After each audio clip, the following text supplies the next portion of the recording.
Thevenin प्रमेय, Thevenin theorem के हिसाब से अगर कोई भी नेटवर्क है, ठीक है, कोई भी नेटवर्क है जिसमें बहुत सारे वोल्टेज सोर्स और करंट सोर्स भी हो सकते हैं और रेजिस्टेंसेस प्रेजेंट है, ठीक है, रेजिस्टेंस मतलब प्रतिरोध, ठीक है, वोल्टेज स्रोत, धारा स्रोत और प्रतिरोध है अगर किसी प्रमेय में, किसी सर्किट में, तो उसको हम एक सिंपल सर्किट से रिप्रेजेंट कर सकते हैं, सिंपल सर्किट में कन्वर्ट कर सकते हैं इस थ्योरम की हेल्प से, ठीक है।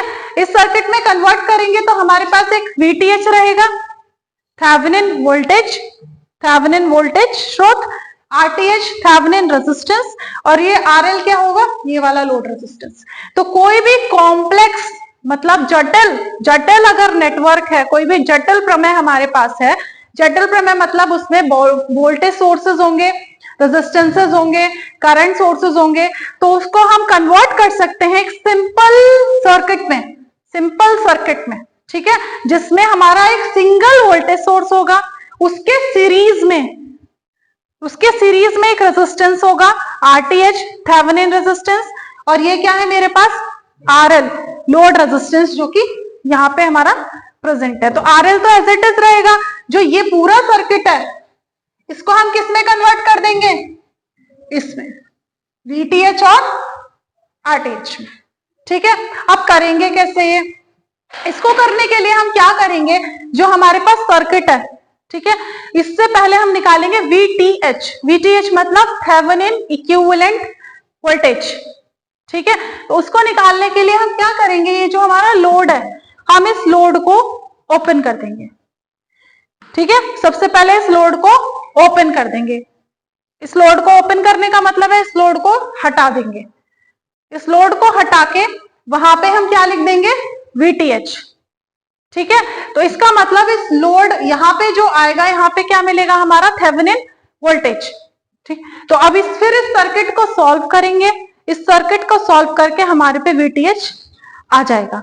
कैसे करेंगे, पहला स्टेप क्या होगा हमारा, हम क्या कर देंगे, रिमूव कर देंगे किसको, RL, लोड को हटा देंगे। लोड हटाने के बाद हम क्या करेंगे, VTH निकालेंगे। तो इसका मतलब मेरा सर्किट कैसा मिल जाएगा मुझे, V वोल्टेज,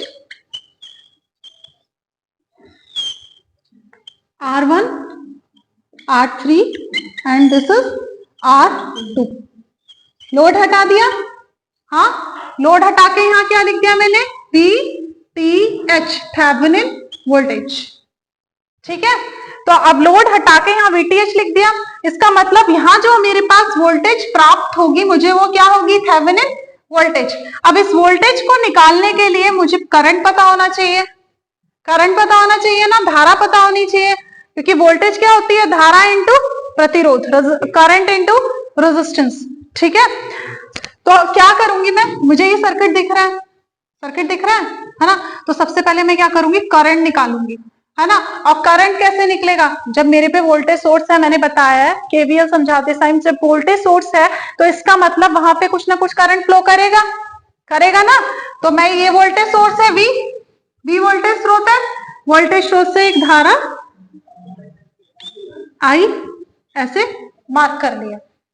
फिर मैं क्या करूंगी, इस सर्किट में KVL लगा दूंगी, और इस सर्किट में KVL लगाने के बाद मेरे पास करंट I आ जाएगा, ठीक है।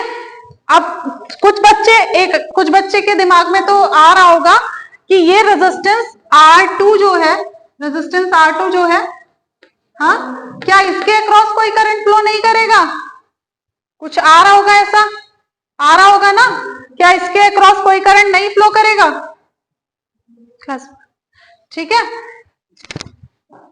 तो इसका आंसर है नहीं करेगा। रीजन क्या है, जब सर्किट ओपन है, इधर कुछ कनेक्शन है, ओपन है, कोई तार नहीं है ना, कोई तार नहीं जुड़ा हुआ है, यहाँ पे वोल्टेज स्रोत है, रेजिस्टेंस है, यहाँ पे रेजिस्टेंस है, ये क्लोज्ड सर्किट है। यहाँ पे एक रेजिस्टेंस अलग प्रेजेंट है, यहाँ पे कुछ नहीं जुड़ा हुआ है, यहाँ पे आके ओपन है। ओपन अगर है सर्किट तो यहाँ पे करंट फ्लो नहीं करेगा, ठीक है, करंट बस यहां से निकलेगा और इसी सर्किट में फ्लो करेगा।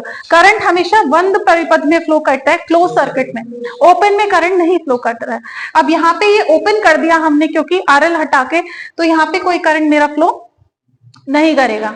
ठीक है, ये करंट फ्लो नहीं करेगा, इसका मतलब यहाँ पे करंट जीरो होगा और इस रेजिस्टेंस के अक्रॉस वोल्टेज जीरो होगा। V is equals to I into R, current zero होगा मतलब वोल्टेज ड्रॉप यहाँ पे जीरो होगा। इसका मतलब अगर मैं VTH निकालूंगी तो VTH इस R3 रेजिस्टेंस के अक्रॉस क्या होगा, वोल्टेज होगा। VTH क्या होगा, वोल्टेज। वोल्टेज तो वोल्टेज किसके अक्रॉस होगा, ये इस रेजिस्टेंस R3 के अक्रॉस।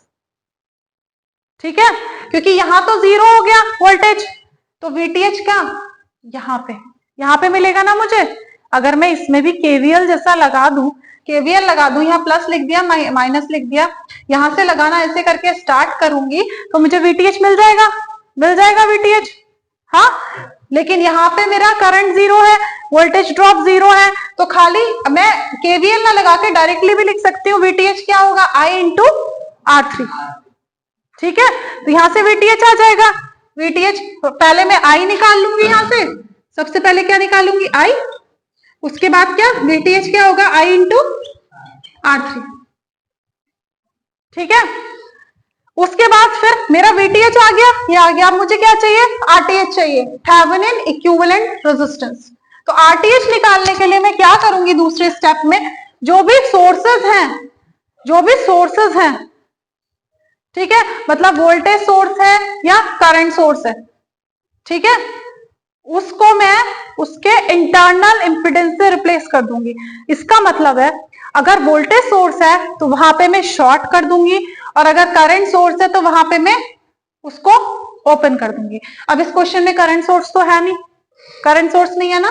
करंट सोर्स अगर ऐसे गोल बना के इस तरह से कुछ रिप्रेजेंट हो रहा है और आई लिखा है तो वो क्या होता है, करंट सोर्स होता है। ये बैटरी बनी हुई है तो क्या है, वोल्टेज सोर्स है। ठीक है, तो मैं सेकंड क्या करूंगी, RTH निकालने के लिए क्या करूंगी, वोल्टेज सोर्स अगर क्वेश्चन में है मेरे तो वोल्टेज सोर्स को शॉर्ट कर दूंगी और करंट सोर्स को ओपन कर दूंगी। ठीक है, तो यहाँ पे बस वोल्टेज सोर्स है, तो वोल्टेज सोर्स, अब मैं सर्किट बना सकती हूँ, वोल्टेज सोर्स को शॉर्ट कर दिया। शॉर्ट मतलब इस वोल्टेज सोर्स को शॉर्ट सर्किट से रिप्लेस कर दिया। ठीक है, ऐसा क्यों करते हैं वो मैं बाद में बताऊंगी कि हम वोल्टेज सोर्स को शॉर्ट सर्किट से रिप्लेस क्यों करते हैं और करंट सोर्स को ओपन सर्किट से रिप्लेस क्यों करते हैं, वो मैं बाद में बताऊंगी। वोल्टेज सोर्स को शॉर्ट कर दिया, इसके बाद क्या आया मेरा, R1 R3 और क्या है मेरे पास, R2। R1 R3 और R2, और क्या निकालना है मुझे, RTH। वोल्टेज सोर्स को शॉर्ट कर दिया, पूरा सर्किट फिर एज इट इज ड्रॉ कर दिया, RL हटा के, और RTH निकाल लेंगे अंदर। ठीक है, उसके बाद मैं देखूंगी रेजिस्टेंसेस। RTH क्योंकि इधर से निकालना है तो मैंने बताया कैलकुलेट करना हमेशा विपरीत अपोजिट साइड से स्टार्ट करते हैं, क्योंकि RTH हमें यहाँ निकालना है तो मैं कैलकुलेट करना यहाँ से स्टार्ट करूंगी। पहले मैं R1 और R3 को चेक करूंगी सीरीज में है या पैरेलल में है। ठीक है, ये दोनों किस में है, R1 और R3 किस में है, पैरेलल में है। ठीक है, पैरेलल में है, क्योंकि मैंने बताया था तुम लोग को पैरेलल में चेक करने के लिए पॉइंट मार्क कर दिया, ये पॉइंट मार्क कर दिया। ठीक है, अब इस पॉइंट को चेक किया, इस रेजिस्टेंस के, क्या इस रेजिस्टेंस का ये पॉइंट इससे जाके जुड़ रहा है, तो मैं यहां से चली, जुड़ रहा है, मिल रहा है ना पॉइंट दोनों। उसके बाद दूसरा पॉइंट चेक करती हूँ, ये भी मिल रहा है। तो जब दोनों पॉइंट्स मिलते हैं तो दोनों रेजिस्टेंसेस किस में होते हैं, पैरेलल में। तो मैं